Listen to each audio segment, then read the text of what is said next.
name is John Vance. I'm the owner of Tisco Racing out in El Cajon, California. And what we have here today is a luxury pre-runner that we built for Coastal Racing and Scott Kiger out of West Virginia. It's a 2024 build. It's got about, 5,000 or 6,000 miles already in the desert of Baja. And he came to us and he just wanted the absolute best of the best. So this is what we threw at him.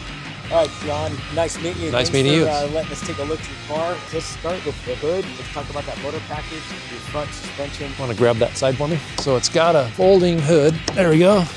Folding hood and headlights so we can get to the engine, steering component, shocks, radiator, cooling system, air conditioning, all of that stuff is accessible with the hood, fairly easy. So this truck has our platform, which is our trophy truck platform suspension. So it's a A-arm suspension. We use a steering box with a swing set. So it's a tunable steering. We can change steering Ackerman. We can tune the bump steer in. We can play with the road feel. So you can have like a nice easy feel. You can have, some guys like to have more of a road feel, like a heavy wheel. So, and we've developed that over years and years and years. So this particular truck has Fox shocks, 4.4 bypass shock with a 3.0 coil. Got front bump stops. It's got, everything you can think of. The air conditioning condensers, the air filter assembly up front, power steering reservoirs. You can see the engine's tucked way back in there. These pre-runners, the packaging is really tough to make it work right. So what we do when we have to take the engine out to rebuild it, we pull the windshield. It has a panel in the dash. The engine comes right out and you can leave it pretty much completely together in and out. This is a tube chassis. All tube chassis. No frame rails. Yep. Basically a trophy truck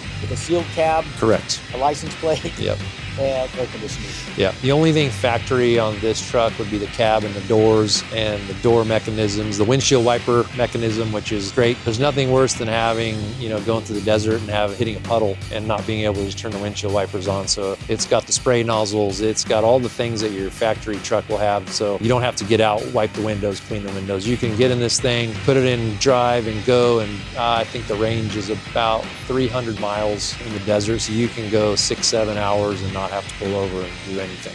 Okay, and then what are we doing for alternators on this? Dual alternators. So we have one alternator on the engine, one alternator off the driveline. They put out about, I think, 260 amps each at temperature. Have no problems with providing all the power it needs to run all the systems on the truck at the same time. No failures or anything? No failures. Yeah.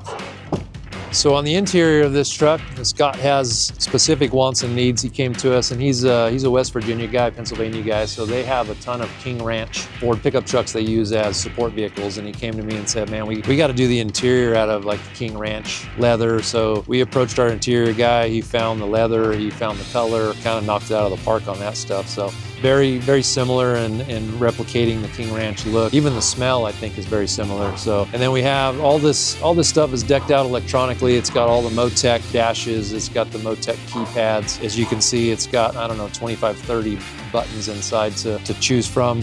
Dual race radios, intercom system. We have a Starlink system on it. You got your yellow Yeti cups to match the stripe of the truck, cup holders, fire extinguishers, onboard fire system. You got to have your sun visors in these things, windshield wipers, I said. The seats are a custom seat that we had made and then covered, so it's a race seat. Seat belts by Impact. Lots of guys. Lowrance GPS units, so the navigators can do their homework, and they spend a lot of time over on that side, so you got to give them the best of the best. So this truck is a 3-seat design, and so we start off with an extra cab, Ford cab, that gives you that extra room in the back. That third guy really is there. It's someone you take a client with you take a daughter or son, a wife. Usually it's somebody to help you get a shovel out and dig the truck out or make you a sandwich, anything like that. But it's really there just to give somebody a ride and get these guys out in the desert, get them familiar with the desert, and hopefully introduce them to off-road racing. So John, why don't you come and take a seat in this thing and tell us what you think. There you go. Oh yeah. Well, and you have the 3 noise canceling Bose headsets, like aircraft, cancels all the outside noise. You can talk to each other. You don't have to yell, scream. No, you have your music. This is good. A lot of headroom. Yeah. Incredible field of view. 2 guys that tap the shoulders on, and I could grab things. This is actually pretty impressively comfortable. Yeah. Wow. And you don't get car sick because you have that middle feel like you're not looking at the back of somebody's head. Yeah. Wow, this is well packaged. Kind of looks like mine. All right, so inside here we have from the driver's perspective, you got the steering wheel, which you see has all kinds of buttons on it. We have push to talk, we have a horn, we have Excel, we have coast for the cruise control, set and change for the cruise control, paddle shift here, so you can shift it manually like a sports car, or you put it in just go mode and it'll shift itself. We have actuated seats, so you can adjust the seats forward and back, just like in your normal passenger car, which helps too, because when you're pre-running for a lot of miles and your belts come a little bit loose, you just move the seat forward rather than having to mess with your seat belts. The dash cluster here will removable steering wheel. Power this guy up. And you're a tall guy, so how tall are you? I'm 6'4". 6'4", Yeah. and you're fitting in there. Yeah, I have plenty of room, very comfortable. I could spend all day, all night in this truck. We use 2 race radios in a pre-runner like this, so when you go to Mexico, like during a race day, we'll also use this truck to chase the race car and provide support. So you'll set one radio to the channel and the frequency that the race truck is on, and then you set the second radio to either like a weatherman where you're monitoring all the actions going on, or this particular case, they're talking to the helicopter on one radio and they're talking to the race truck on the other radio. A lot of redundancy. A lot of redundancy. I like it. All right, so in the back here is a 4-door kind of conventional truck, but so you have the seat in the middle, and we utilize the space to each side of the seat to put toolboxes and spare parts and all that type of stuff. So what we have here is a Robbie Gordon Speed toolkit, which Robbie's done a good job like making sure every single tool in there is what you need to have in a truck like this. So you can change alternators, you can change power steering pumps, you can change drive lines. All the essentials are there to get yourself. As long as you have the part, that box has the tool to change it.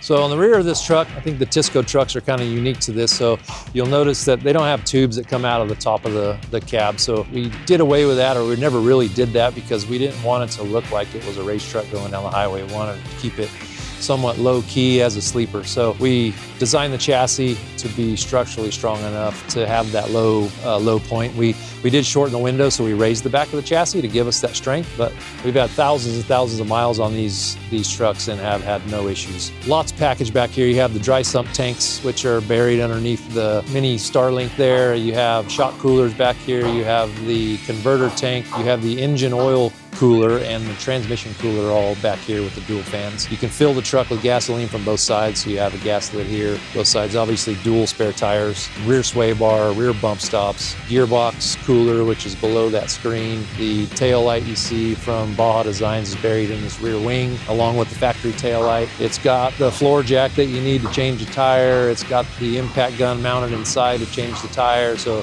everything you need to do, pretty quick tire change out there. You're not in a big hurry in the pre-runner, but you can still do it in a minute or two. And then on the other side of the cab is a cooler, so you always have water and soda and maybe a few beers in there if you should desire. So What weight are we? this truck is, I believe it's just under 7,000 pounds, fully full of fuel.